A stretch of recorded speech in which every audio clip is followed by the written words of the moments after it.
Oras na lang sasalubong na sa Lunar o Chinese New Year ang mga kapatid nating Chinoy. Paano kaya nila paghahandaan ang bagong taon? At live mula sa Binondo sa Maynila, may express report si Laila Chicadora. Laila, kung hey Patchoy, ano nang nakikita mo dyan at ano bang mga dapat bilhin ng mga kapatid nga natin?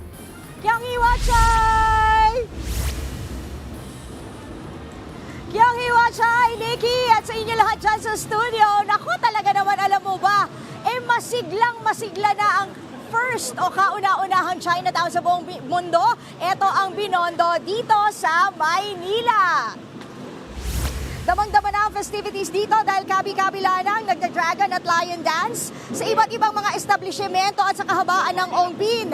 May mga maladragon din naman na nagbubuga ng apoy habang nagsasayaw. Di alintana kung mapapaso ang kanilang mga dila. Meron din ang mga bata na nagda-dragon dance gamit ang box ng prutas at kaunting tela habang may kasamang nagtatambol. Maging mga cosplayers nagkalat din sa Ongpin Street para makisaya sa selebrasyon. Hindi rin mawawala syempre ang mga binibentang pampaswerte gaya ng tikoy at ng mga itinaling 12 gabi para mas maganda ang samahan ng magkakamag-anak. Nandyan din ang luya for good health at para swerte buong taon ang 12 kiat-kiat na may pinyang maliit na pangsabit naman sa pintuan.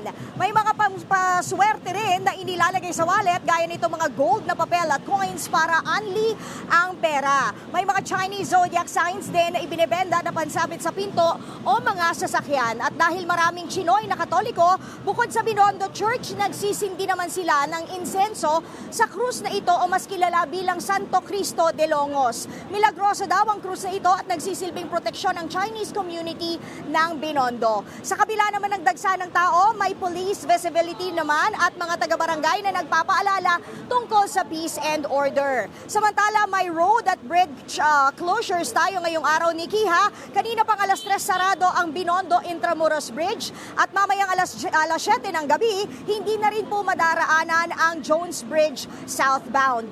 9 p.m. isasara na rin ang northbound lane ng Jones Bridge at pagsapit ng alas 10 ng gabi, lalong lalawak ang closures sa Plaza Lorenzo Ruiz, Ongpin Street, Quintin Paredes Street at 1 Luna Street. Para hindi maabala, para sa mga nasa 1 Luna Street na patungong south, kumanan po sa Dasmariñas Street at kumaliwa sa Muelle de Binondo patungong Plaza de Santa Cruz. Ang mga galing naman ng P. Burgos Avenue, pinapayuhan dumiretso na lamang sa MacArthur Bridge o Quezon Bridge at kung galing naman po kayo sa Riverside Drive, dumiretso na sa A. Soriano Avenue patungong Anda Circle.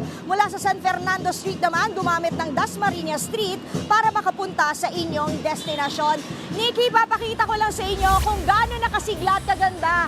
Napakamakulay, red na red actually ang Binondo ngayon. Tingnan nyo ito mga tindahan ng mga charms. Ayan o, kabi-kabila na yan. May mga binebenta ring mga kiyat-kiyat. Kung ayaw nyo ng totoo, ayan, may mga artificial dyan. At syempre, kung ano-ano ng charms ang mabibili ninyo at kung ano-ano pasabit, pwede po bang i-demo natin ito? Pa-demo naman po. Paano ba ito inoon? Eto, tingnan nyo, firecracker. Pumuputok yan, Nikki. Ayan, pwede po pumuputok ito. Ayan, pumuputok ito, Nikki. Ayan. Ayan, oh. So, kung gusto nyo magpaputok na hindi nababawasan ang kamay nyo, ayan, bumili kayo ng ganyang klaseng charm o firecracker. So, etong kahabaan talaga ng Ongbin, marami kang makikita, hindi lang basta mga charms, kundi syempre, pagkain na rin. So, yan muna ang pinaka-latest dito. Nikki, balik sa inyo sa studio. Yan ang express report ni Laila Chicadora live mula sa Binondo, Maynila. Mga kapatid, Nikki de Guzman po. Para sa pasada ng mga rumaratsyadang balita, mag-follow at mag-subscribe na sa social media pages ng News 5.